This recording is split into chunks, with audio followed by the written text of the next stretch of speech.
Hello বন্ধুরা, দেখো আজকে আমাদের পাড়ায় শীতলা পুজো। তা আমাদের এখানে শীতলা পুজোটা খুব খুব নাম করা শীতলা পুজো হয় এখানটা শীতলা মাতালে। তা আমরা দেখো এই যে পুজো দিতে এসেছি, লাইনে দাঁড়িয়ে আছি। তা বোন আমি দেখো মন্দিরটা দেখাচ্ছি, চলো মা কোথায় বসবে চলো দেখাচ্ছি। দেখো এখানে মা এসে বসবে, মাকে আনতে গেছে।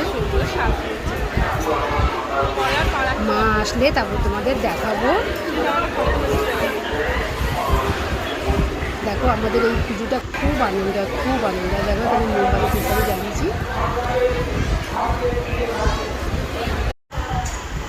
হ্যালো বন্ধুরা, দেখো আজকে আমাদের পাড়ায় শীতলা পুজো। তা আমাদের এখানে শীতলা পুজোটা খুব খুব নাম করা শীতলা পুজো হয় এখানটা শীতলা মাতালে।